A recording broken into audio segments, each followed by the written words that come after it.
this? And it was that fact that scared me most of all. It was, I managed. It was my fault. I wasn't looking where I was going. It wasn't technically true. It had been like a slow-motion movie crash. Once I had caught sight of him, once I had realized what he was, I'd been unable to avert disaster.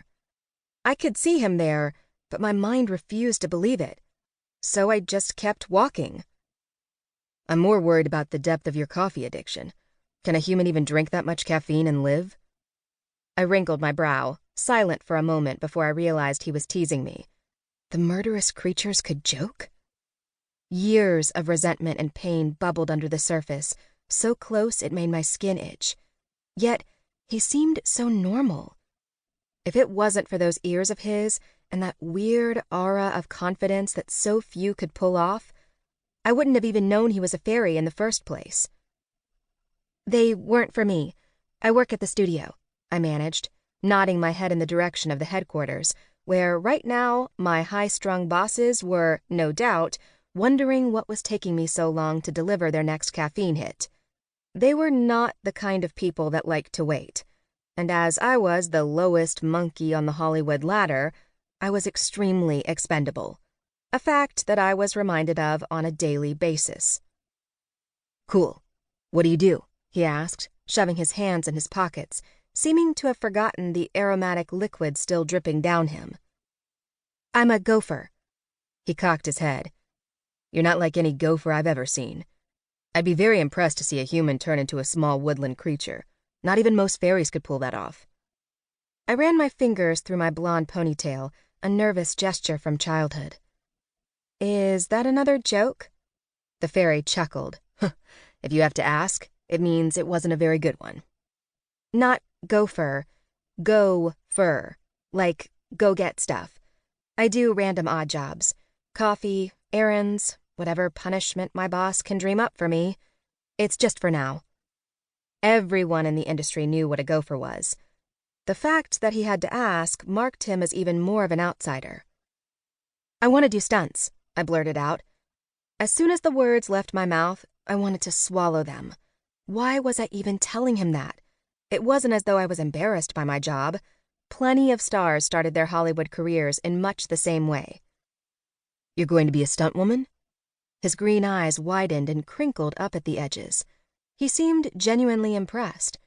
I guess there wasn't much call for stunt people in Fairwild. What kind of stunts do you do? I weighed the question, wondering if he was genuinely interested or if his question disguised some sinister intent. It was so hard to tell. I decided that it didn't really matter if I told him. It was hardly a state secret. Whatever they want. I can drive, I can ride horses, I can fight.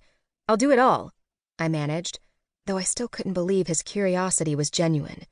To a fairy, I was as important as a woodland creature. As an insect. That's how fairies saw us mere mortals. Something to play with, and to squash when they got bored. Sounds like you're attracted to danger.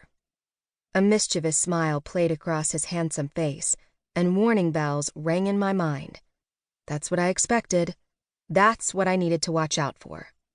That's what got Cass. I should go, I said.